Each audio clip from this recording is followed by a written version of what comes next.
BCS yang dikasih Tuhan, sebelum kita akan memulaikan ibadah kita pada pagi hari ini, mari kita mempersiapkan hati dan pikiran kita. Mari kita mengambil waktu sejenak untuk bersaat teduh.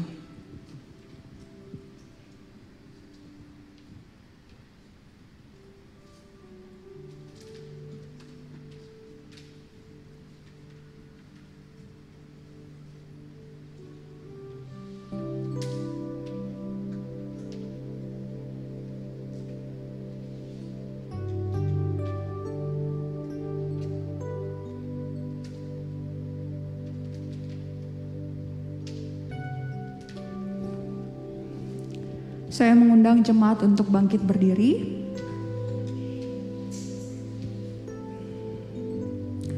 Ibadah pada pagi hari ini akan kita mulai dengan sebuah pengakuan bahwa pertolongan kita ialah berasal dari Allah yang baik, yang penuh kasih, menciptakan langit, bumi, dan segala isinya. Turunlah kiranya di atas kita kasih karunia dan damai sejahtera dari Allah Bapa, Anak, dan Roh Kudus. Amin. Jemaat dipersilahkan duduk.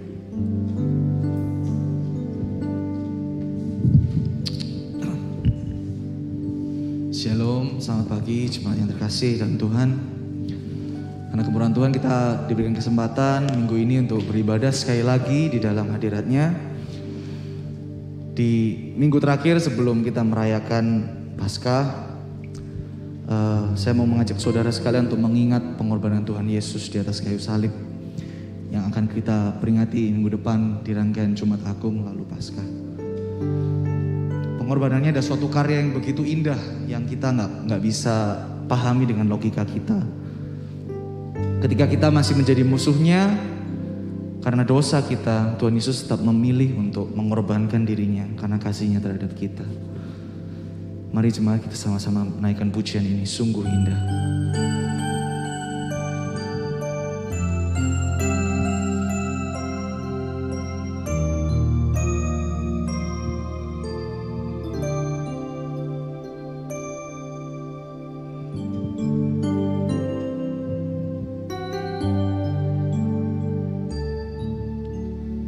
Kemanakah aku dapat pergi menjauhi rohmu yang suci, kau sahabat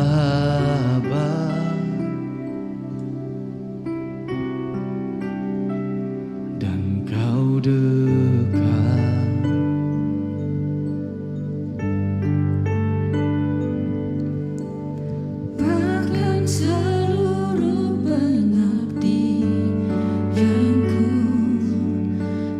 Bisa membalas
bisa membalas kesetiaan-Mu, sungguh mulia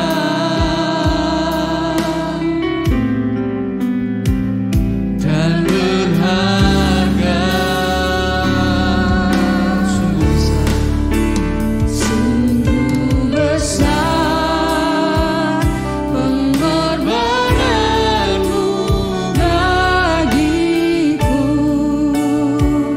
terlalu dalam untuk dimengerti.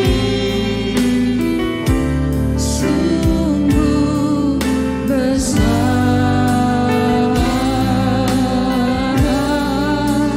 sungguh indah yang Kau pikirkan tentangku, tak terselami bagiku. Sungguh indah. Mengucap syukur Tuhan untuk kemurahan karya pengorbanan-Mu di atas kami begitu indah dalam hidup kami. Mengucap syukur, mengangkat pujian ini kehadiran-Mu. Sungguh besar, sungguh indah.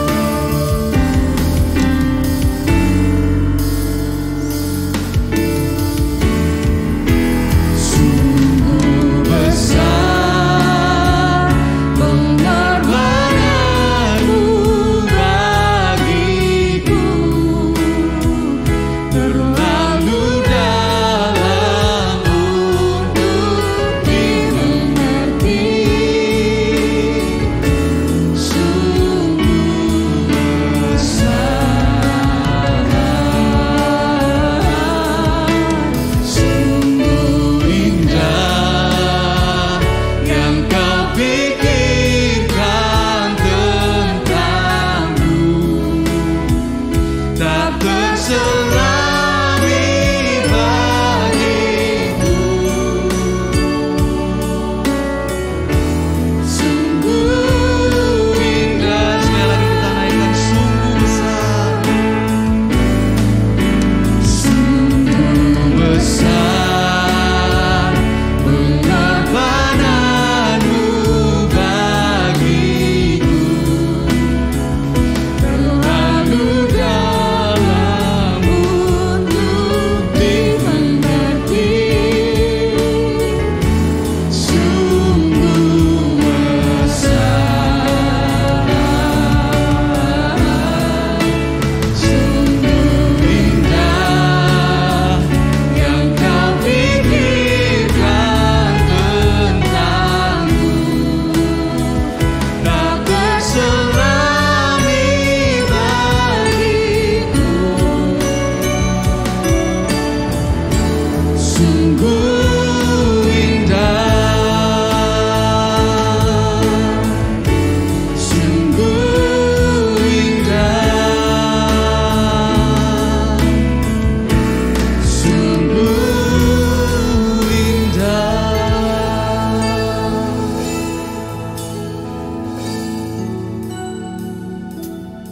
Terima kasih Tuhan untuk pengorbanan-Mu yang begitu indah itu Tuhan. Kau memberikan kami kesempatan untuk hadir di rumah-Mu, memuji dan memuliakan nama-Mu Tuhan, mendengarkan sebagian firman-Mu pula Tuhan. Biar Tuhan hanya Engkau sendiri yang memimpin ibadah ini dari awal sampai akhirnya. Biar setiap jemaat yang hadir Tuhan dapat merasakan hadirat-Mu dan diubahkan hatinya Tuhan setelah selesai beribadah. Pimpin Tuhan, pimpin ibadah ini. Kami serahkan ibadah ini dalam tangan-Mu. Hanya di dalam nama Tuhan Yesus Kristus kami berdoa dan mengucap syukur. Amin. Selamat pagi saudara. Semangat hari ini. Mari saudara yang terkasih, kita bangkit berdiri memuji Tuhan yang begitu baik. Dia sungguh baik, amat baik, teramat baik dalam hidup kita. Mari kita pujikan bersama. Teramat baik. Let's go.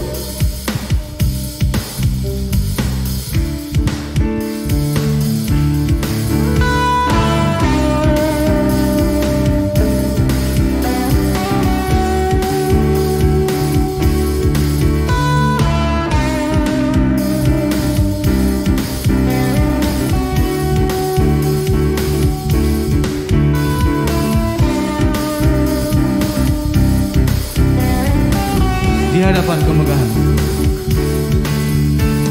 Di hadapan kemegahan-Mu ku datang menyembah-Mu, membawa hatiku, membawa hidupku. Ku teringat kasih setia-Mu di dalam setiap langkahku. Sungguh Engkau baik di dalam hidupku. Engkau baik, teramat baik. Engkau baik, teramat baik. Engkau baik, teramat baik. Engkau baik, teramat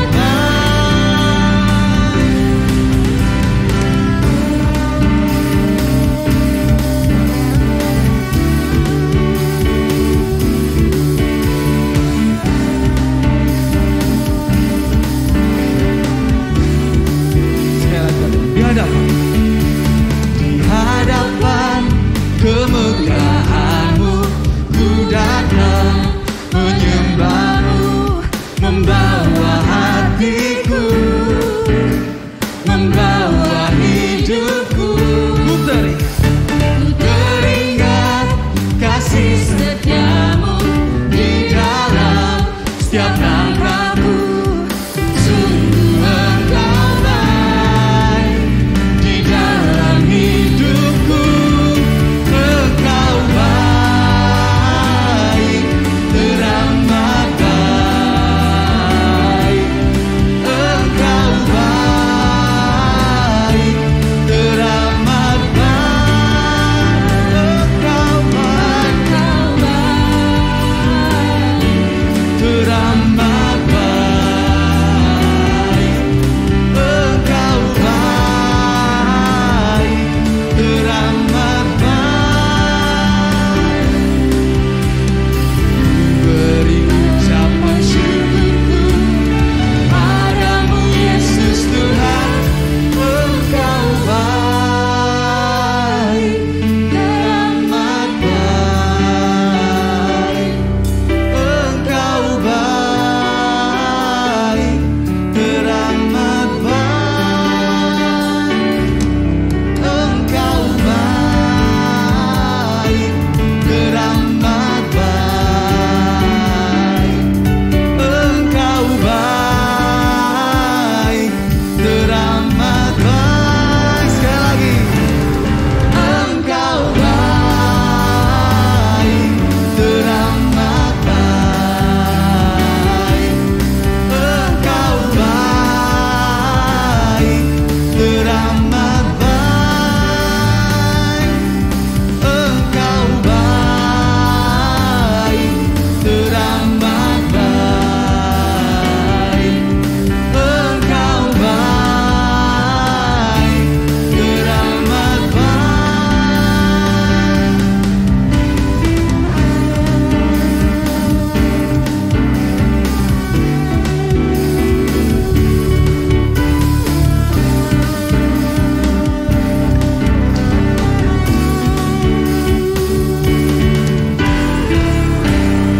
Berikan tepuk tangan bagi Tuhan kita. Kasih Allah tak pernah berubah, dulu, sekarang, dan selama-lamanya. Rahmat-Nya tak pernah berakhir seumur hidup kita.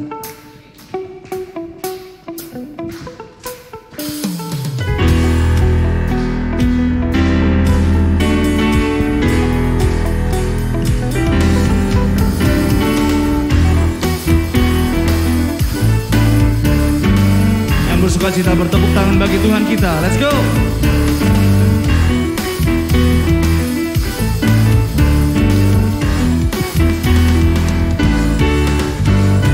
Kasih Allah tak berkesudahan, selalu baru setiap hari. Rahmat-Nya pun tak pernah berakhir seumur hidupku. Kasih Allah Kasih Allah tak berkesudahan, selalu baru setiap pagi. Rahmat-Nya pun tak pernah berakhir seumur hidupku. Dengan sukacita, Dengan sukacitaku kan menari, dengan sorak-sorai memuji.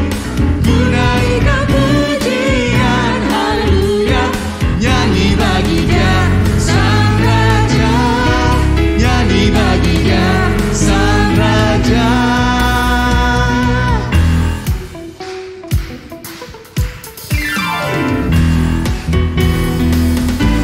sekali lagi katakan. Kasih Allah berkesudahan, selalu baru setiap pagi. Rahmat-Nya pun tak pernah berakhir seumur hidupku. Kasih Allah, Kasih Allah tak berkesudahan, selalu baru setiap pagi. Rahmat-Nya pun tak pernah berakhir seumur hidupku. Dengan sukacitaku kan menari, dengan sorak-sorai memuji.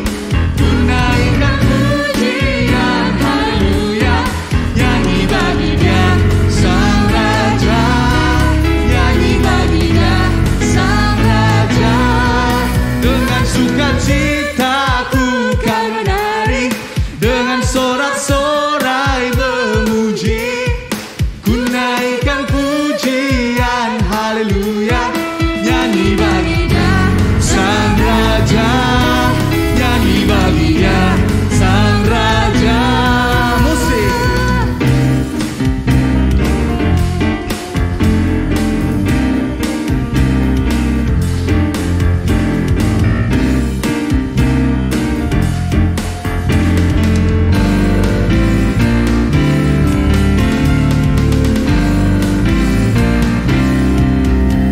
Sukacitaku kan menari, dengan sorak-sorai memuji. Ku naikkan pujian, haleluya, nyanyi bagi Dia Sang Raja, nyanyi bagi Dia Sang Raja. More. Dengan sukacitaku kan menari, dengan sorak-sorai memuji.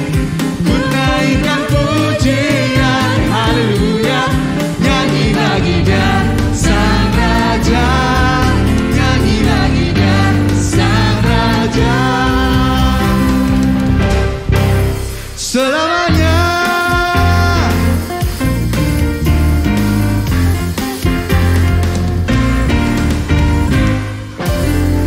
berikan tepuk tangan bagi Tuhan kita.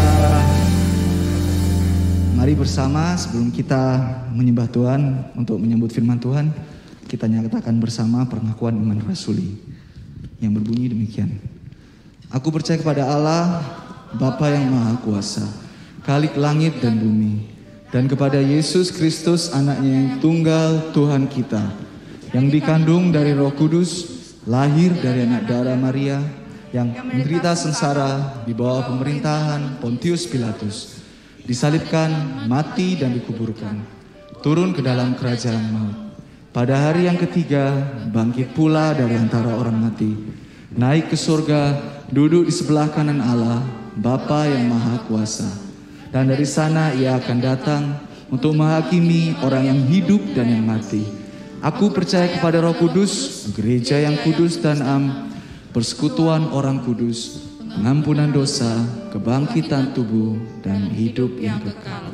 Amin. Persilakan untuk duduk.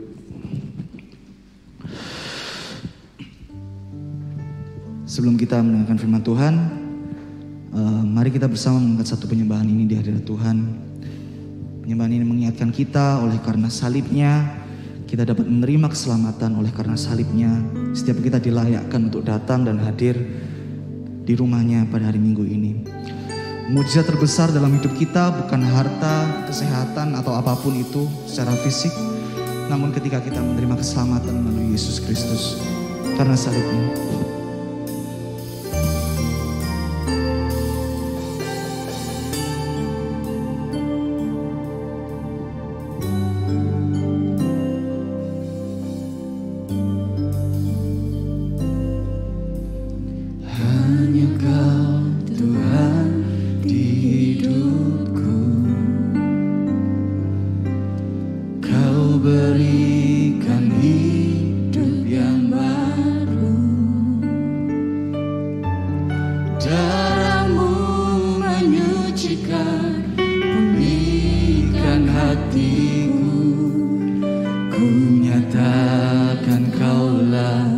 segalanya.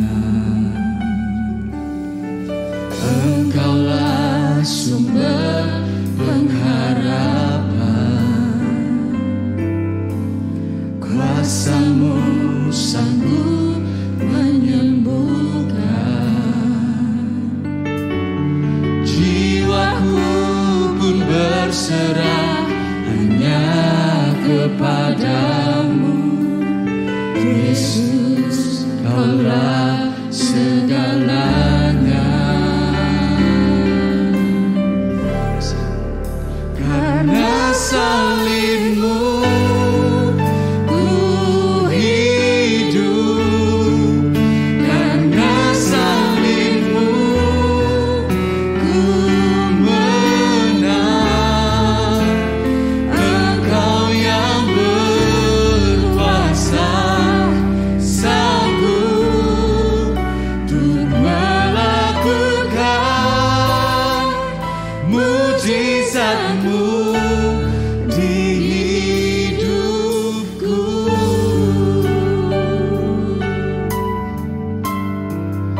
Engkaulah sumber pengharapan. Engkaulah sumber pengharapan, kuasa-Mu sanggup menyembuhkan. Jiwaku pun berserah hanya kepadamu, Yesus, Kaulah segalanya. Karena salib-Mu ku hidup, karena salib-Mu ku menang. Engkau yang berkuasa sanggup untuk melakukan mujizat-Mu. Karena salib-Mu ku hidup, karena salib-Mu ku menang.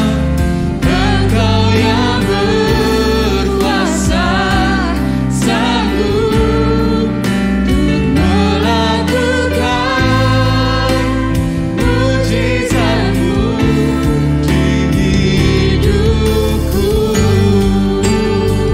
Lebih tinggi kita naikkan penyembahan kita. Karena salib-Mu ku hidup, karena salib-Mu ku menang. Engkau yang berkuasa sanggup untuk melakukan mujizat-Mu. Karena salib-Mu ku hidup, karena salib-Mu ku menang. Engkau yang berkuasa sanggup untuk melakukan mujizat-Mu. Karena salib-Mu ku hidup, karena salib-Mu ku menang.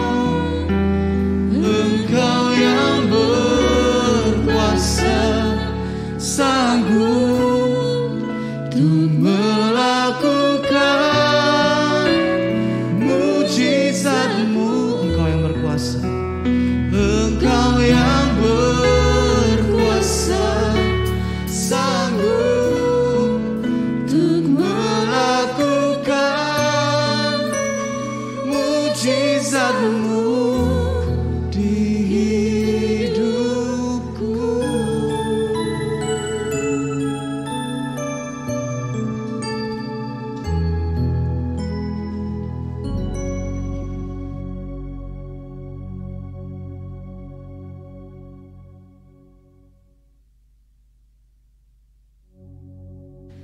Ya Tuhan, karena kasih-Mu, Engkau melayakan kami untuk datang beribadah pada pagi ini. Karena kasih-Mu, Engkau menyucikan setiap kami yang berdosa ini. Engkau ampuni, Engkau tebus, Engkau rengkuh di dalam tangan-Mu, supaya kami bisa menjadi milik kepunyaan-Mu Tuhan. Tuhan, urapi ibadah kami. Pakai ibadah ini menjadi sebuah momen kami berjumpa dengan Engkau ya Tuhan. Allah yang sedemikian mengasihi kami, bahkan terlebih lagi yang mati bagi kami. Tuhan, pakailah hamba-Mu di tengah keterbatasannya di dalam menyampaikan firman-Mu Tuhan. Kami rindu, kami boleh disapa oleh Injil Yesus Kristus yang mengubah hidup kami Tuhan. Tuhan, berkati ibadah pada pagi hari ini, dan kiranya kuasa dari Roh Kudus memampukan kami untuk menjadi pelaku-pelaku firman Tuhan. Terpujilah Engkau ya Tuhan. Di dalam nama Tuhan Yesus kami berdoa. Amin. Selamat pagi Bapak Ibu Saudara sekalian. Shalom. Ya, oke. Pagi ini saya akan mengajak kita untuk merenungkan sebuah tema yang saya kira sudah cukup terkenal ya di antara kalangan orang Kristen pada umumnya, yaitu tentang faithful love, kasih setia gitu. Saudara mungkin sudah sering mendengar khotbah dengan judul faithful love, atau bahkan mungkin ada di antara saudara yang sampai hafal gitu ya. Bahasa Ibraninya di dalam PL itu apa? Hesed gitu. Mungkin ini sering kita dengar. Tetapi mari pagi hari ini saya akan mengajak kita untuk membuka kitab suci Alkitab kita dalam Kitab Ulangan pasalnya yang ke-7, ayatnya yang ke-7 sampai ayatnya yang ke-9. Ulangan pasalnya yang ke-7, ayatnya yang ke-7 sampai ke-9. Jikalau Bapak Ibu sudah menemukannya, saya akan membacakan untuk kita semua. Demikian bunyi firman Tuhan. Bukan karena lebih banyak jumlahmu dari bangsa manapun juga, maka hati Tuhan terpikat olehmu dan memilih kamu. Bukankah kamu ini yang paling kecil dari segala bangsa? Tetapi karena Tuhan mengasihi kamu dan memegang sumpahnya yang telah diikrarkannya kepada nenek moyangmu, maka Tuhan telah membawa kamu keluar dengan tangan yang kuat dan menebus engkau dari rumah perbudakan, dari tangan Firaun, raja Mesir. Sebab itu haruslah kau ketahui bahwa Tuhan Allahmu, dialah Allah, Allah yang setia, yang memegang perjanjian dan kasih setianya terhadap orang yang kasih kepadanya dan berpegang pada perintahnya sampai kepada beribu-ribu keturunan. Berbahagialah kita yang membaca dan juga merenungkan dan juga melakukan firman Tuhan ini di dalam hidup kita sehari-hari. Saudara, tidak dapat dipungkiri bahwa kehidupan kita hari-hari ini itu sebenarnya banyak dipengaruhi oleh pola pikir zaman modern. Kita orang modern gitu loh. Yang sudah berkembang, pemikiran ini sudah berkembang dari 2 abad terakhir ya. Dan apa itu pola pikir modern ya? Ada banyak pendapat yang berusaha menjelaskan apa itu pola pikir modern, tapi sederhananya kurang lebih gini saudara. Zaman modern itu kurang lebih disebut sebagai the age of reason, zaman akal budi. Zaman modern adalah zaman di mana segala sesuatu yang terjadi di dalam dunia ini itu perlu atau harus ada alasan, harus ada dasarnya, gitu ya. Kalau nggak ada alasan, nggak ada dasarnya, dipertanyakan kenapa ini terjadi. Gitu. Dan siapa yang menentukan alasan atau dasar itu? Jawabannya adalah manusia, saudara dan saya. Manusia dengan akal budinya yang terbatas itu berupaya untuk menentukan alasan atau dasar dari segala sesuatu itu terjadi. Saudara, itulah sebabnya mungkin sering kita mendengar ada orang yang bertanya kepada saudara seperti ini ya. Apa alasannya saya harus melakukan ini dan bukan itu? Saudara mungkin sering mendengar pertanyaan seperti ini. Misalnya, kalau saudara itu ditanya sama anak saudara gini, "Pak, Ma, apa sih alasannya? Opo dasare gitu kata orang Surabaya ya.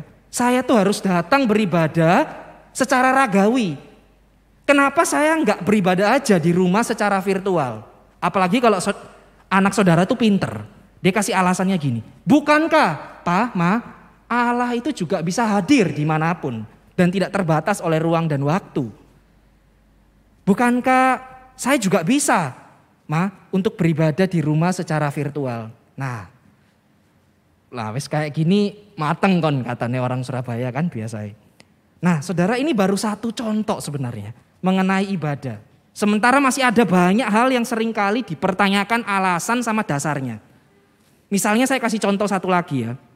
Ini yang saya amati dan saya kira cukup familiar ya. Dan contoh kali ini datang soal memilih pasangan hidup. Gitu. Saudara, saya kira pola pikir modern ini juga ternyata banyak mempengaruhi seseorang di dalam memilih pasangan hidup atau untuk mencintai pasangannya gitu. Setidaknya saya menemukan ada 3 alasan atau dasar yang cukup terkenal bagi orang-orang hari-hari ini di dalam memilih pasangan hidup atau mencintai kekasihnya gitu. Saudara, alasan atau dasar yang pertama yang saya temukan itu yang pertama adalah kemampuan finansial biasanya. Apakah dia itu memiliki penghasilan yang banyak atau tidak? Jenjang karirnya gimana? Menjanjikan apa enggak sih? Ya kalau gajinya cuma di bawah UMR, mohon maaf ya, unqualified gitu, langsung tersingkir. Itu alasan yang pertama. Atau alasan yang kedua saudara, ada orang yang mencintai seseorang itu berdasarkan penampilan fisiknya. Saudara, mungkin karena dia ini kebanyakan nonton film Korea selama pandemi gitu ya. Jadi maunya itu yang mirip-mirip gitulah sama artis-artis Korea. Kalau dia seringnya nonton film Hollywood, ya mirip-mirip dengan artis-artis Hollywood gitu. Mintanya tuh kalau bisa gantengnya kayak Brad Pitt gitu. Kalau Brad Talk dia nggak mau ya. Kayak gitu saudara. Saudara, atau alasan yang ketiga ya saya temukan. Yaitu ada orang yang mencintai seseorang itu berdasarkan status sosialnya. Entah dia itu anak dari seorang CEO yang terkenal misalnya. Atau anak dari seorang pejabat pemerintah dan lain sebagainya saudara. Saudara, sebelum lebih jauh, nah ini saya penting untuk mengklarifikasi terlebih dahulu ya. Saudara, tentu saja tidak salah ya kalau saudara itu memiliki kriteria-kriteria yang wajib saudara miliki di dalam memilih pasangan hidup. Misalnya kalau saudara seorang wanita dewasa, ya saudara mengharapkan mendapatkan seorang lelaki yang dewasa gitu ya.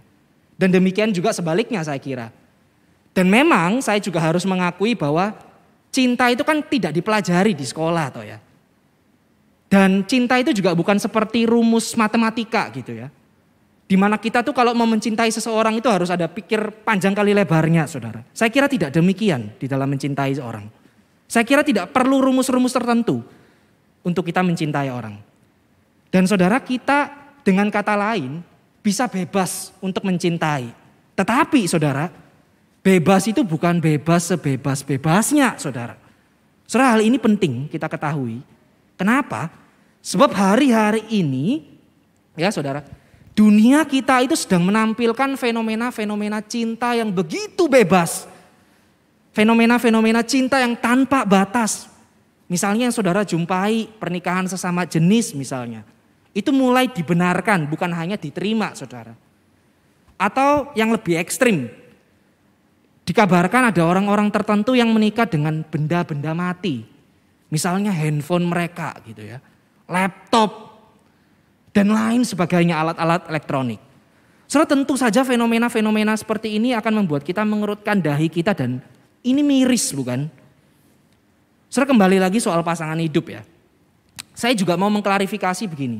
Kalau saudara mencintai orang yang ternyata dia itu mapan secara ekonomi, dia itu juga good looking, status sosialnya juga baik, saudara tentu hal itu tidak selalu salah. Akan tetapi saudara, yang salah adalah ketika saudara menjadikan semua itu menjadi alasan saudara mencintai pasangan saudara. Saudara coba tanyakan kepada samping dan kananmu, mengapa engkau mencintai saya gitu ya. Ya itu nanti PR di rumah ya saudara ya. Nah itulah sebabnya tidak jarang kita melihat Ada suami atau istri yang setelah pernikahannya berlangsung sekian lama dia meninggalkan pasangannya karena mungkin istri atau suaminya itu sudah tidak kaya lagi misalnya. Sudah gak cakep lagi. Dan sudah tidak memiliki status sosial yang baik lagi, saudara. Saudara, apa yang terjadi ketika semua alasan itu atau dasar itu hilang? Yang terjadi adalah hilang juga cinta yang dibangun di atasnya. Seperti sebuah bangunan yang kehilangan fondasinya. Fondasinya itu diambil dari bangunan itu. Maka runtuh juga cinta yang dibangun di atasnya. Oleh karena itu saya mau mengatakan begini. Saudara, dunia mengajarkan kepada kita bahwa kita harus memiliki alasan-alasan tertentu untuk kita mencintai. Tetapi Allah justru mengajarkan bahwa cinta itu semestinya menjadi alasan di balik segala sesuatu yang saudara lakukan. Saudara, cinta kasih yang Allah miliki dan yang ia nyatakan di dalam hidup saudara dan saya itu berbeda dengan jenis cinta transaksional yang seringkali kita jumpai di dalam kehidupan kita. Saudara, mungkin engkau dicintai karena engkau adalah orang yang rupawan. Engkau punya banyak penggemar di sana. Atau mungkin saudara dicintai karena saudara adalah orang yang dermawan. Saudara baik hati, tangannya ringan untuk menolong. Tetapi saya ingin mengingatkan bahwa Allah tidak mencintai engkau dan saya dengan alasan dengan cara seperti itu. Sebab kasih Allah itu adalah kasih yang setia. Kasih Allah itu adalah faithful love. Atau yang di dalam bahasa Ibrani-nya disebut chesed gitu ya. Bukan keset ya saudara, chesed aja. Nah, dengan kasih setia inilah Allah itu membangun perjanjiannya dengan umatnya. Yang dimulai sejak di dalam perjanjian lama kepada orang-orang Israel dan diteruskan kepada kita hingga hari ini kepada saudara dan saya. Dan kasih seperti itulah yang ditunjukkan kepada saudara dan saya di dalam kitab Ulangan yang tadi kita baca. Saudara, kalau saudara kembali memperhatikan Ulangan pasal 7 ayatnya yang ke-7. Yang sudah kita baca tadi, di sana dikatakan begini. Bahwa Allah tidak terpikat dan tidak memilih bangsa Israel karena bangsa Israel itu memiliki kelebihan di dalam segi jumlah penduduk mereka. Sebaliknya dikatakan di sana bahwa Israel itu justru adalah bangsa yang terkecil. Jikalau saudara membandingkan dengan bangsa-bangsa lain. Seperti bangsa-bangsa yang disebutkan di dalam Ulangan pasal ke-7 ayatnya yang pertama. Ada daftar-daftar bangsa di sana dan Israel itu sebenarnya kalah dari mereka semua. Hal ini wajar sebenarnya. Kenapa orang Israel itu jumlahnya sedikit? Wajar. Kenapa? Sebab Israel itu sebenarnya kan merupakan bangsa yang baru saja bebas dari perbudakan yang terjadi selama kurang lebih 400 tahun di Mesir. Dan selama bangsa Israel itu diperbudak, saudara, sekalipun mereka dikatakan di kitab Keluaran itu bertambah jumlahnya, tetapi jumlah mereka tidak bisa mengalahkan bangsa-bangsa lain. Dan kalau bukan karena jumlah, lalu pertanyaannya sekarang adalah apa nih alasannya? Kalau kita bisa menggugat Allah, kita menggugat. Apa Tuhan alasannya? Engkau mencintai dan memilih Israel. Saudara, alasan yang jelas Allah memilih bangsa Israel tidak lain dikatakan di dalam ayat 8 adalah karena kasih setianya. Karena kasih setia maka Allah berjanji dan juga menepati janjinya kepada nenek moyang Israel yang dulu. Yang seringkali kita kenal dalam 3 nama. Abraham, Ishak, dan Yakub. Saudara, Allah menepati janjinya kepada Abraham. Di mana Allah mengatakan bahwa suatu hari nanti Allah akan menjadikan Israel itu bangsa yang besar. Ya, bangsa yang diberkati dan bahkan menjadi berkat kepada semua orang di muka bumi ini. Saudara bisa membaca lebih lanjut mengenai perjanjian ini di dalam kitab Kejadian pasalnya ke-12. Ketika Allah itu berjanji kepada Abraham. Saudara, karena kasih setia juga Allah telah membebaskan Israel dari perbudakan di Mesir. Sebagaimana dikatakan di ayat 8 yang berbunyi demikian ya. Tetapi karena Tuhan mengasihi kamu, dan memegang sumpahnya yang telah diikrarkannya kepada nenek moyangmu, maka Tuhan telah membawa kamu keluar dengan tangannya yang kuat dan menebus engkau dari rumah perbudakan, dari tangan Firaun, raja Mesir. Saudara, karena kasih setia, Allah itu berjanji dan menepati janjinya. Ia bahkan memberikan tanah Kanaan, tanah perjanjian itu kepada bangsa Israel. Dan lebih dari itu, Allah juga dengan kasih setianya, ia menghalau musuh-musuh orang Israel pada waktu itu. Saudara, di ayat 9 setelah menjelaskan di ayat sebelumnya, di ayat 7 dan 8, bahwa kasih setia Allah itu adalah alasan atau dasar Allah bertindak, maka penulis dari kitab Ulangan yang diyakini oleh sebagian besar penafsir adalah Musa, mengatakan demikian. Sebab itu haruslah kau ketahui bahwa Tuhan Allahmu, dialah Allah, Allah yang setia, yang memegang perjanjian dan kasih setianya terhadap orang yang kasih kepadanya dan berpegang pada perintahnya sampai kepada beribu-ribu keturunan. Saudara, ini adalah sebuah amanat atau sebuah perintah yang diperintahkan kepada orang Israel setelah Allah itu menjelaskan alasan dia memilih dan menebus Israel. Tidak berhenti sampai diterima dan ditebus, tetapi Allah juga mengharapkan orang Israel itu melakukan sesuatu gitu ya. Yaitu mereka harus ketahui bahwa Tuhan Allah itu adalah Allah yang setia. Saudara, kata ketahui di ayat ini bukan hanya dimaksudkan sebatas pengetahuan yang bersifat informasional ya. Misalnya saya kenal Pak Jokowi, tapi belum tentu Pak Jokowi kenal saya gitu ya. Saya tahu sedikit banyak tentang Jokowi, tapi belum tentu Jokowi itu tahu tentang saya. Gitu. Sebab kalau saudara tahu kata ketahui di dalam bahasa asli yang dipakainya, yaitu kata yada, artinya itu lebih daripada sekedar mengetahui. Artinya itu pengenalan, saudara. Sama seperti kalau saudara PDKT sama perempuan itu loh. Saudara kan berusaha mengenali dia kan, gali informasi tentang dia. Tapi saudara gak mungkin cuma stalker doang, cari di Instagram, cari di Facebook. Saudara harus datang langsung, saudara kenal dia. Gitu. Nah, kurang lebih seperti itu arti kata yada. Bahkan kalau saudara perhatikan di dalam Kejadian pasal 4 ayatnya yang pertama, ketika Adam itu dikatakan bersetubuh dengan Hawa istrinya, kata bersetubuh yang dipakai di situ juga kata yada, kata mengenal. Jadi Adam itu dikatakan mengenal Hawa. Demikian yang diharapkan saudara, pengenalan di dalam sebuah relasi. Saudara, dengan demikian maksud dari mengetahui Allah ini tidak tepat jika kita memahaminya hanya sebatas informasional. Melainkan dimaksudkan adalah relasional. Israel itu diharapkan untuk membangun relasinya dengan Allah yang telah menebus dan memilih mereka keluar dari tanah perbudakan. Saudara, inilah yang dimaksudkan dengan mengetahui Allah. Yaitu kita mengenal dia di dalam relasi kita dengan dia. Dan Allah yang meminta engkau dan saya untuk mengetahuinya itu adalah Allah yang dikatakan sebagai Allah yang setia.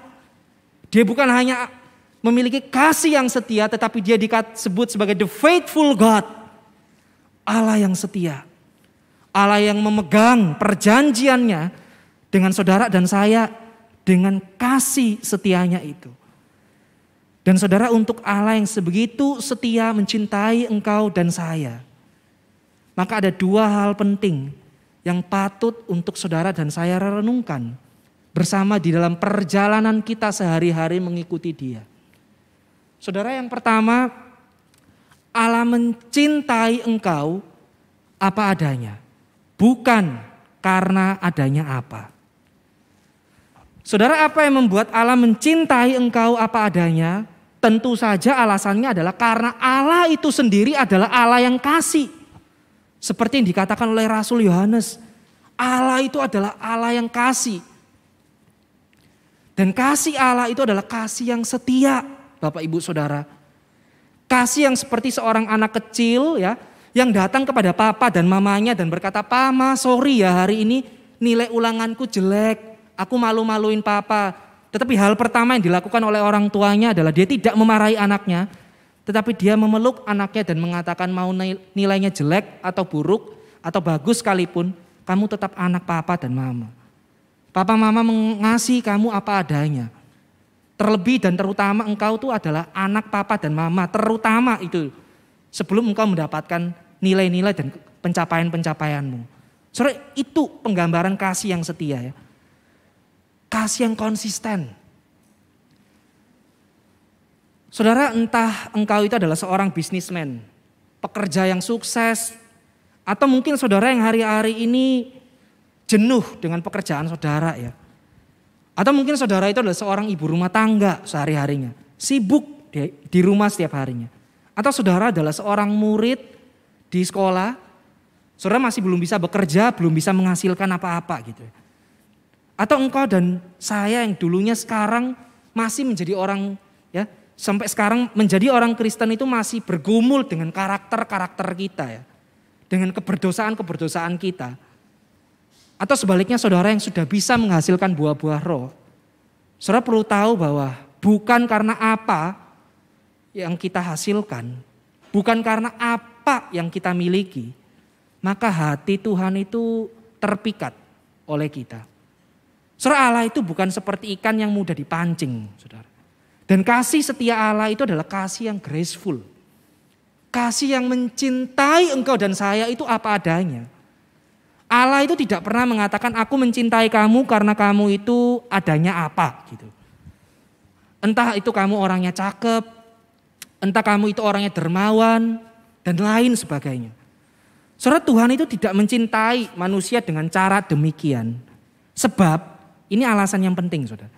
Karena Tuhan itu tahu kalau dia sampai mencintai manusia dengan cara demikian, maka manusia yang sudah jatuh di dalam dosa ini sebenarnya punya 1001 alasan atau cara untuk memanipulasi perbuatannya supaya bisa mendapatkan cinta Allah. Saudara, Timothy Keller, seorang pendeta gereja Presbyterian di Amerika yang saya kira cukup terkenal di Indonesia, satu kali pernah mengatakan begini, sebenarnya ada 3 cara manusia itu memberikan respon terhadap Allah. Cara yang pertama adalah dengan cara tidak beragama atau ateisme gitu ya. Ya wis hidup sakarepe dhewe, hidup-hidupku, tujuan hidupku ya punya aku, hidup untuk menyenangkan diriku, hidup ini dari, untuk, dan untuk aku gitu. Saudara, orang yang tidak mau mengenal Tuhan, ini hidupnya bebas semau-maunya, tapi saudara tidak ada kebebasan yang benar-benar bebas ya. Dia pasti terikat dengan hawa nafsunya misalnya, dia terikat dengan keinginan-keinginan pribadinya. Saudara, orang-orang seperti ini mengatakan semua klaim kebenaran itu sifatnya relatif. Ya sudahlah, gak ada yang benar lah di dunia ini gitu. Atau ada cara yang kedua, kata Timothy Keller. Dan ini yang bagi saya cukup menarik ya. Yaitu kita bisa merespons Allah dengan cara beragama. Di mana ada sekelompok orang tertentu yang justru karena religiositas dia menolak Allah sebagai juru selamat pribadinya dengan cara menjadi juru selamat bagi dirinya sendiri. Saudara, mungkin orang-orang seperti ini berpikir bahwa kesalehan hidup saya itu seperti sebuah dupa yang saya persembahkan kepada Tuhan dan Tuhan akan mengampuni saya. Di dalam melakukan ritual-ritual keagamaan dan perbuatan baik mereka dapat menyogok Tuhan supaya suatu hari kelak ketika mereka meninggal, mereka bisa diterima di surga. Ini cara yang kedua. Tapi syukurnya ada cara yang ketiga, kata Tim Keller. Dia mengatakan bahwa cara yang ketiga untuk merespons Allah itu adalah melalui kita percaya sepenuhnya ke dalam Injil Yesus Kristus. Di dalam Injil umat manusia itu diterima terlebih dahulu, kita dicintai terlebih dahulu, sebelum saudara dan saya bisa melakukan apa yang dikehendaki Tuhan. Saudara, kita diterima terlebih dahulu, lalu perbuatan baik kita merupakan respons kita akan kasih Allah yang Ia nyatakan di dalam Kristus.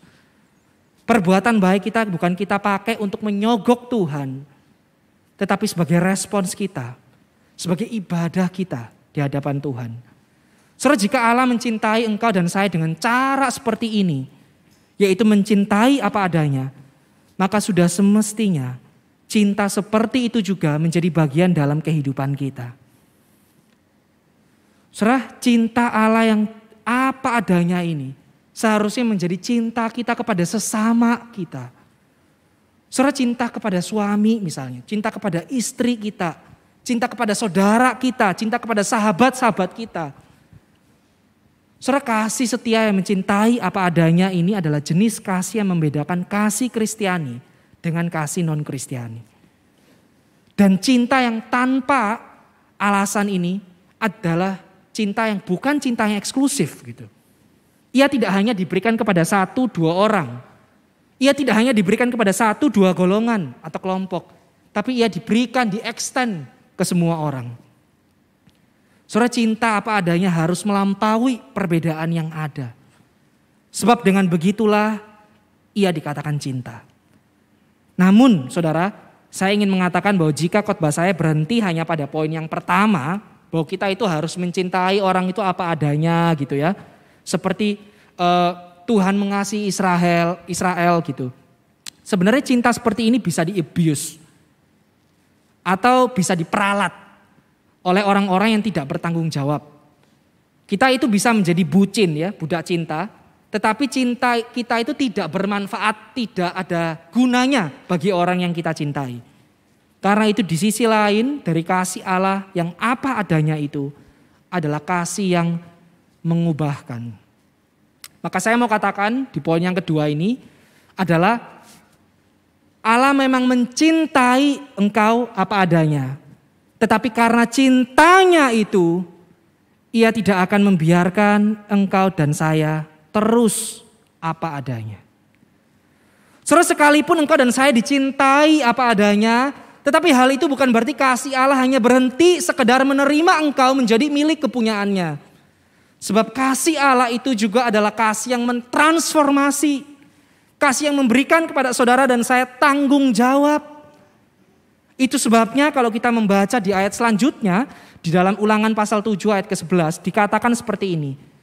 Firman Tuhan, jadi berpeganglah pada perintah, yaitu ketetapan dan peraturan yang kusampaikan kepadamu hari ini untuk dilakukan. Saudara, apa ketetapan dan peraturan yang dimaksudkan di dalam ayat ini? Kalau kita memperhatikan, ketetapan yang diperintahkan dalam bagian ini terdapat di dalam bagian sebelumnya, yaitu di dalam Ulangan pasal 7 ayatnya kedua sampai ayatnya yang kelima. Di mana orang Israel itu diperintahkan untuk membuktikan cinta mereka kepada Tuhan dengan cara menjaga kekudusan hidup mereka. Sebab bagaimana mungkin gitu ya, kita itu bisa mengatakan kita mencintai Allah, tetapi di sisi lain kita tidak mau melakukan apa yang dia perintahkan. Karena itu di ayat 2, kalau saudara perhatikan, orang Israel diperintahkan supaya mereka jangan mengadakan perjanjian dengan orang non-Israel. Atau di ayat ketiga dikatakan orang Israel harus tidak kawin dengan sembarangan orang. Yaitu kawin dengan orang-orang dari bangsa lain yang tidak mengenal Allah yang benar. Misalnya entah itu orang Het, orang Girgasi, orang Amori, dan lain seterusnya. Dan terakhir di ayat 5 juga diperintahkan orang Israel harus menghancurkan mezbah dan patung-patung berhala untuk menunjukkan seberapa seriusnya mereka itu beribadah dan memiliki iman yang benar kepada Allah. Sebab Allah tidak hanya kasih, saudara, tapi dia juga adalah Allah yang adil ya. Yang bisa mengadili Israel kapanpun dan dimanapun dan dengan cara apapun. Saudara, Allah memang mencintai Israel itu apa adanya. Tetapi karena cintanya itu, ia tidak akan membiarkan Israel terus apa adanya di dalam dosa-dosa mereka. Demikian juga dengan kita hari ini. Saudara, Allah mencintai engkau dan saya itu apa adanya. Tetapi karena cintanya itu, ia tidak membiarkan engkau dan saya terus menghidupi hidup kita yang lama. Karakter kita yang lama. Karakter yang belum diperbaharui oleh kasih-Nya di dalam Kristus. Saudara, karena kasih-Nya yang besar itu, maka Allah juga ingin engkau dan saya terus menghidupi firman-Nya. Ia tidak mau kita hidup dan berkubang, bercokol di dalam dosa-dosa kita, saudara. Saudara, ia mau kita berubah. Hidup kita diubahkan oleh kasih Allah yang menerima engkau apa adanya itu. Dan Allah mengaruniakan rohnya yang kudus di dalam diri kita sebagai bait roh ini untuk mengubahkan saudara dan saya. untuk kita bisa mengasihi satu dan yang lain. Kita dimampukan akan hal itu. Dan kita diubahkan dari hari ke hari semakin serupa dengan Kristus. Dengan cara kita meninggalkan keakuan diri kita. Saudara, pernahkah saudara marah karena terlambat? Saya menduga saudara mungkin pernah mengalami ini ya. Mungkin saudara itu terlambat ke kantor untuk bekerja. Atau saudara itu terlambat ke sekolah untuk mengantar anak saudara gitu. Atau bahkan yang lebih celakanya lagi terlambat ke airport gitu. Ditinggal sama pesawat. Saudara, biasanya yang bikin kita kesel atau kita marah itu bukan karena keterlambatan itu sendiri. Tetapi alasan kenapa saya terlambat. Yang bikin kita kesel itu biasanya karena alasannya itu tidak 100% murni kelalaian kita. Bisa saja saudara terlambat itu karena macet di jalan. Gitu. Atau tadi pagi misalnya ada ban gembos dan lain sebagainya. Saudara mungkin pernah marah ketika saudara terlambat. Dan kurang lebih itu juga yang pernah dirasakan oleh seorang pria dari India yang bernama Dasrat Manji. Saudara, pria ini begitu marah, tetapi ia juga sedih hatinya dan hancur lantaran ia terlambat membawa istrinya yang terjatuh dari atas gunung ke rumah sakit. Saudara, ditambah lagi pada waktu itu istrinya sedang hamil besar. Jadi istrinya jatuh dari atas gunung dalam kondisi sedang hamil. Saudara, meskipun pria ini sudah bergegas ya menuju ke rumah sakit yang terdekat, tetapi karena keadaan itu berkata lain. Maklum saudara, karena rumah sakit yang terdekat dari tempat tinggalnya itu berlokasi di sebuah kota yang berjarak kurang lebih 70 km. Maka akhirnya tidak nutut untuk membawa istrinya itu ke rumah sakit. Dan pada akhirnya istrinya itu menghembuskan nafasnya yang terakhir di jalan bersama dengan sang anak yang belum pernah ia jumpai. Saudara, pasca meninggalnya sang istri, pria ini lalu bertekad untuk melakukan satu hal yang saya kira bisa bikin kita geleng-geleng kepala. Yaitu dengan cara dia itu membuat sebuah jalan tembus antara desanya dengan kota yang memiliki akses kesehatan yang baik itu. Jarak yang sebelumnya harus ditempuh selama kurang lebih 70 km itu kini bisa ditempuh hanya dengan jarak 15 km. Caranya bagaimana saudara? Caranya adalah dengan dia membelah bukit itu dan memindahkan batu-batu itu selama bertahun-tahun. Kurang lebih dicatat 22 tahun. Ia memindahkan batu-batu itu. Sampai terbentuklah jalan tembus dari desanya menuju ke kota yang memiliki akses kesehatan yang cukup baik. Saudara, ketika diwawancarai pria ini ditanya gitu ya. Apa sih alasan kamu melakukan hal yang gila seperti ini? Saudara, alasan pria ini nekat untuk membela gunung dan membuat jalan tidak lain adalah karena cintanya dia kepada sang istri. Pasca meninggalnya sang istri, ia begitu terpukul, kecewa, hancur hidupnya. Sehingga ia tidak mau lagi ada orang lain yang bernasib seperti dia. Saudara, karena rasa cintanya kepada sang istri, pria ini kemudian melakukan pekerjaan yang tidak semua orang mau melakukannya, bukan? Saudara, karena cinta kepada istrinya, pria ini akhirnya sampai membelah gunung dan membuat jalan. Maka pertanyaannya adalah bagaimana dengan cinta Allah kepada saudara dan saya? Apa yang ia lakukan? Saudara, saya mau katakan karena kasih setia Allah yang begitu besar, maka ia tidak pernah lupa akan janjinya kepada Abraham. Bahwa melalui keturunan Abraham itulah semua orang di muka bumi ini akan mendapatkan berkat. Dan Allah sudah memenuhi janjinya itu dengan mengutus seorang anak yang lahir dari keturunan Abraham, yaitu putranya yang tunggal, Tuhan kita, Yesus Kristus. Saudara, Yesus tidak hanya datang tetapi ia datang untuk berkorban. Dan saudara, tidak jarang ya, tidak semua orang mau mati bagi orang lain. Apalagi mati demi kesalahan orang. Tetapi Allah justru datang untuk menggantikan ganjaran kesalahan yang seharusnya saudara dan saya tanggung. Saudara, ia mati untuk menggantikan saudara dan saya supaya kita tidak mengalami maut akibat dosa-dosa kita. Saudara, melalui pengorbanan dan juga kebangkitan Kristus di hari Paskah yang sebentar lagi puncaknya akan kita rayakan, engkau dan saya bisa berkata seperti Rasul Paulus, "Hai maut, di manakah kemenanganmu? Hai maut, di manakah sengatmu?" Saudara, melalui pengorbanan Kristus itulah dia adalah jalan yang terbuka bagi engkau untuk datang kepada Bapa. Allah menunjukkan kasih-Nya yang begitu besar kepada engkau dan saya. Dan kasih itu adalah kasih yang mengubahkan hidup saudara. Saudara, bukankah hidupmu yang lama itu telah terkubur mati dan engkau telah dihidupkan kembali di dalam Kristus? Saudara, biarkanlah hidupmu itu disapa, sekaligus disentuh oleh kasih Allah di dalam Kristus ini. Saudara, tidak ada hati yang terlalu keras yang tidak dapat diubahkan oleh kasih Allah di dalam Kristus.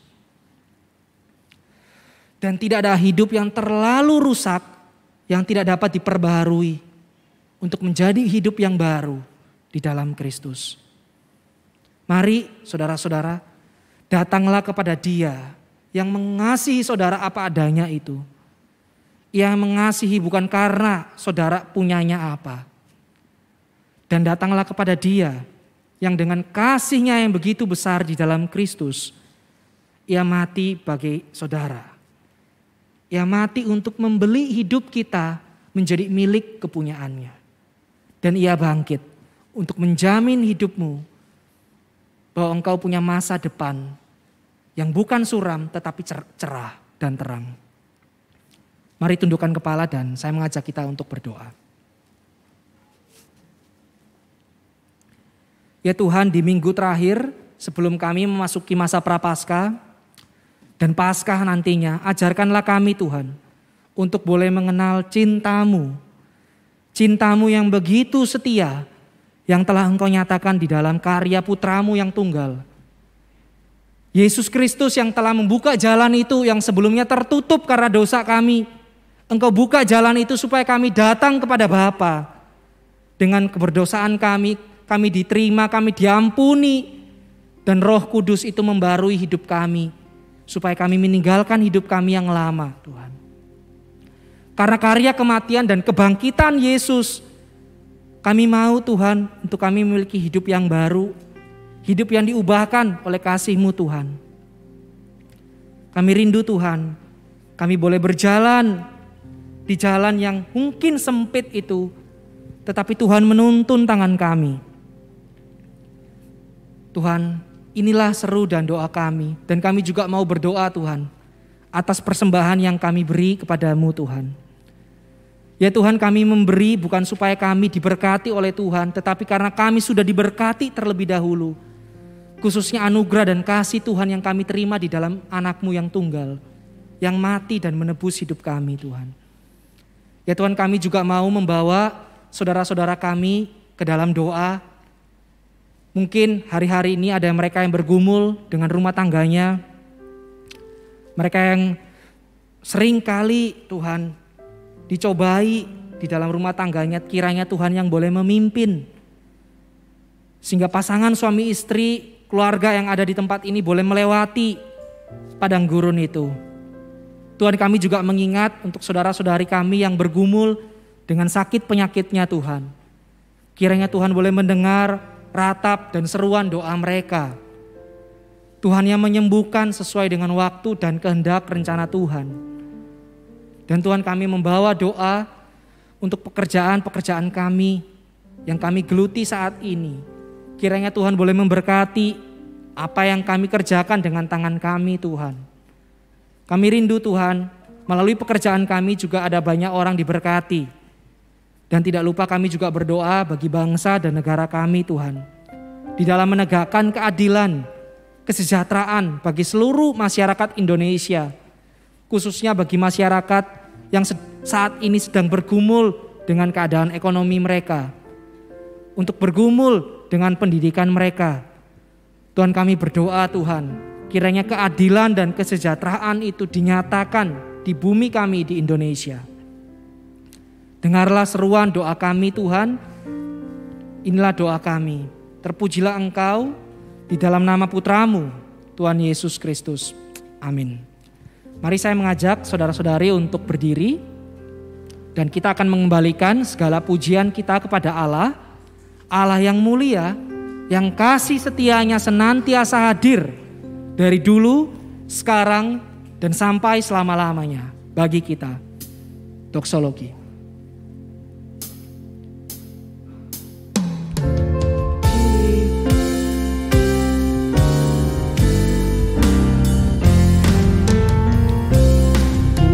Puji Allah Bapa Putra, puji Allah Roh Kudus, ketiganya yang esa. Pohon selamat sumber berkah.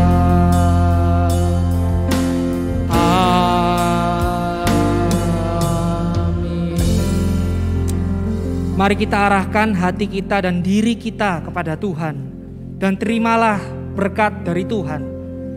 Kiranya kasih setia dari Allah Bapa yang telah Ia tunjukkan kepada kita di dalam Putranya Yesus Kristus. Yang telah mengampuni setiap dosa-dosa kita. Dan tuntunan serta damai sejahtera dari Allah Roh Kudus menyertai dan menyempurnakan kita sampai Tuhan Yesus datang kelak untuk kedua kalinya. Amin.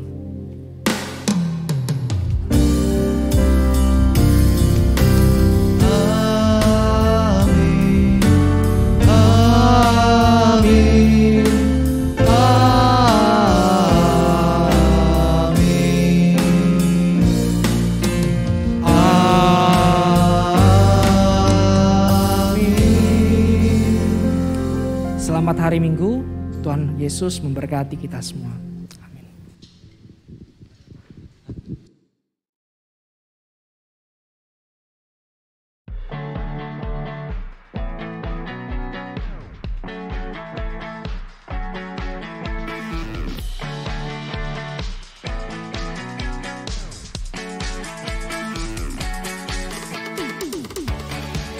Halo Sobat Writers, gimana hari minggunya?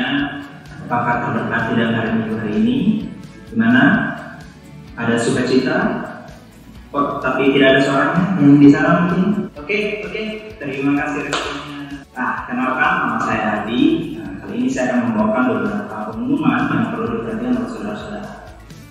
Setiap hari Rabu kita akan mengadakan perustuhan doa malam via Zoom. Kami mengundang ke saudara-saudara bisa bergabung di perustuhan doa Rabu malam. Bagi saudara-saudara yang ingin didoakan bisa menuju link yang ada di sebelah kiri saya. Saudara-saudara bisa menaruh pokok doa di sana dan kita akan sangat senang untuk bisa mendoakan saudara.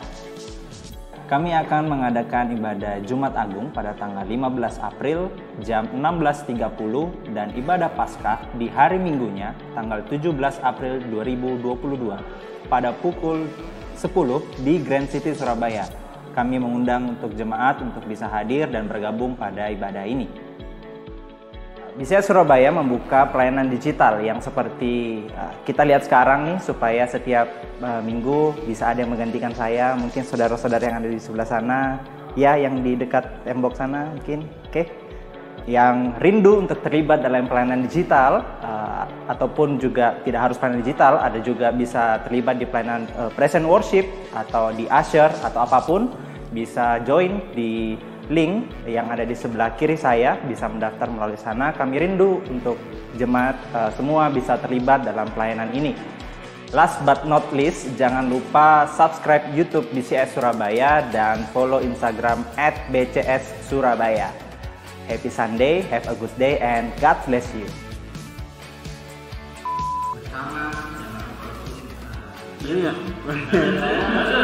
Jangan lupa subscribe YouTube Surabaya. Kok YouTube Surabaya, boy? Perkenalkan saya Eri Cahyadi. Happy Sunday, have a good day, and see you. Oh, God bless you. God bless you. God bless you. Kok see you?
setengah 5 sore ya.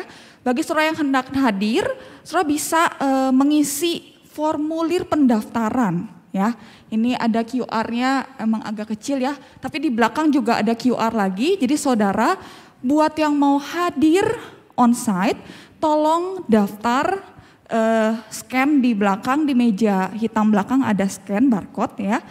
Atau bisa melalui link yang akan dibagikan melalui WhatsApp BCS. Ya, nah saudara saya mengingatkan lagi nih, hari Jumat nanti kita akan ibadah puasa dan juga perjamuan kudus. Ya, jadi ibadah puasa dan perjamuan kudus. Karena itu saudara, kami mengajak setiap jemaat, setiap kita semua, baik yang onsite maupun yang online ya, untuk sama-sama kita berpuasa, tidak makan, tidak minum. Ya, bagi yang mampu ya, bagi yang bisa. Saudara dianjurkan makan minum terakhir jam 7 pagi. Jadi kita sama-sama akan berpuasa dari jam 7 pagi sampai nanti pas buka puasanya dengan perjamuan kudus.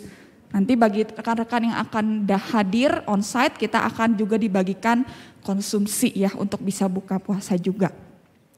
Karena itu saudara, mari kita mempersiapkan diri kita juga, hati kita untuk nanti ibadah Jumat Agung. Yang kedua saudara, selama 1 minggu ini, dari besok Senin sampai hari Jumat, saudara setiap harinya akan ada renungan audio singkat. Kira-kira 7 menit sampai 10 menit saja. Saudara bisa dengar bersama keluarga atau mungkin dalam perjalanan ya di mobil melalui aplikasi Spotify. Ya, melalui aplikasi Spotify. Link untuk bisa saudara akses bisa didapatkan nanti dikirim melalui WA BCS, setiap harinya kita akan kirim link untuk episode hari itu. Atau saudara bisa lihat di IG, nanti kita akan cantumkan juga di IG. Atau bisa langsung cari di aplikasi Spotify, cari di pencarian itu ketik keywordnya BCS Surabaya, BCS Surabaya. Nanti akan keluar Bright FM ya. Nah tapi yang diketiknya BCS Surabaya. Saudara yang ketiga, berkenaan dengan ultah sinode yang ke-70 tahun di tahun ini saudara. Saudara jemaat diberikan kesempatan untuk mengambil bagian dalam pekerjaan sinode di gereja dan di sekolah. Dengan cara memberikan persembahan khusus bisa melalui amplop. Amplop kalau saudara mau kasih melalui amplop, amplopnya tolong ditulis HUT. Ya, itu jadi kita tahu oh ini HUT-nya HUT buat 70 tahun ya, 70 tahun sinode. Atau kalau saudara mau kirim melalui rekening BCS, saudara bisa mencatat nominal terakhirnya itu 70 ya. Misal saya mau kasih 100.000, berarti 100.000 70. Jadi kita tahu oh itu buat sinode ya. saudara bisa mengumpulkan paling lambat akhir April ya bulan ini. Yang terakhir hari Kamis kita ada doa malam Getsemani. Jadi persekutuan hari Rabu kita tidak adakan, kita pindah ke hari Kamis jam 7:30. Demikian pengumuman dari saya. Terima kasih, Tuhan Yesus memberkati. Selamat hari Minggu.